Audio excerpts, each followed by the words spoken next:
बोलिए श्री सदगुरुदेव भगवान की जय। श्री शीतला धाम की जय। श्री हनुमंत लाल की जय। राम जी की इच्छा से आज मेरे राम जी देव उठनी या प्रबोधनी एकादशी के बारे में बताएंगे और इसमें क्या क्या वर्जित है, क्या नहीं करना चाहिए वो भी बताएंगे। इसको देव उठनी और प्रबोधनी क्यों कहते हैं इसका भी कारण जानिए और इसमें क्या काम करना वर्जित है वो भी हम बताएंगे राम जी की इच्छा से। आखिर तक बन रहिए और इसकी कथा भी बताएंगे राम जी की इच्छा से। आज का वीडियो बहुत ही सुंदर वीडियो तैयार कर रहे हैं मेरे राम जी, आप लोग आखिरी तक देखिए। आज दिनांक 12 नवंबर सन 2024 दिन मंगलवार है और राम जी की इच्छा से कार्तिक शुक्ल पक्ष प्रबोधनी एकादशी है, जबकि द्वादशी भी चल रही है। द्वादशी युक्त है क्योंकि वैष्णव जो है एकादशी जो रहते हैं द्वादशी युक्त रहते हैं। राम जी की इच्छा से इसका नाम प्रबोधनी क्यों पड़ा, देव उठनी क्यों पड़ा?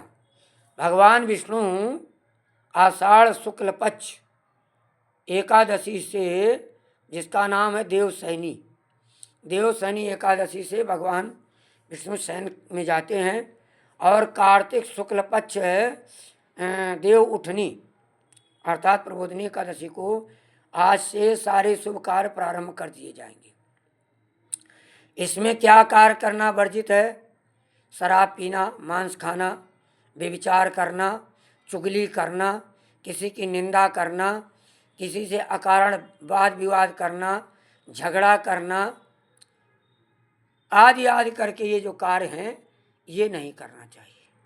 और सर्वप्रथम इसमें जो है अन्न नहीं खाना चाहिए, अन्न नहीं ग्रहण करना चाहिए, क्योंकि लिखा है कि अन्न ग्रहण करने से बहुत बड़ा दोष लगता है। स्वमात्र गमनम परम गोमांस भक्षणम परम हत्या सुरापानम नैकादश्याम तो भोजनम। स्कंद पुराण में लिखा है कि अपनी माँ के साथ बुरा कर्म करे। स्वमात्र गमनम, ब्रह्म माने ब्राह्मण, गो ब्राह्मण और गाय का मांस का भक्षण करे, ब्राह्मण की हत्या करे इस कहते हैं। और एकादशी को भोजन करने से, और सुरापान करे एकादशी को भोजन करने से, इससे भी बड़ा पाप लगता है। तो क्या करना है? दशमी की शाम से भोजन जो है नहीं करना चाहिए अगर व्रत का फल लेना है तो। और एकादशी को पूरा दिन निराहार रहना चाहिए, जल भी नहीं ग्रहण करे, और द्वादशी को पारण करना चाहिए। और द्वादशी रहते हुए एकादशी का पारण हो जाना चाहिए। एक बार की बात है, राजा अम्बरीश साल की 12 महीने की एकादशियाँ रहते थे व्रत, और एक आज की जो ये देव उठनी एकादशी है राम जी की इच्छा से, तो ये व्रत पारण करने जा ही रहे थे, तब तक दुर्वासा जी अपने शिष्यों को लेकर पहुंच गए। उन्होंने कहा कि भोजन ग्रहण करिए। बोले मैं नदी में स्नान करके आ रहा हूँ। नदी में स्नान करने गए, विलम्ब हो रहा था। ब्राह्मणों ने, विद्वानों ने, आचार्यों ने कहा कि अगर आप राम जी की इच्छा से एकादशी का पारण नहीं कर रहे हैं तो जितनी आपने अभी तक एकादशी किया है सब व्रत बेकार हो जाएगा।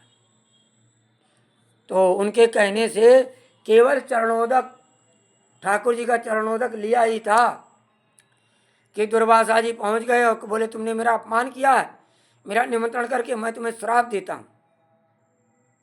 कृत्या नाम की एक राक्षसी को प्रकट किया और भगवान ने राजा अम्बरीश की सुरक्षा में सुदर्शन चक्र लगा रखा था।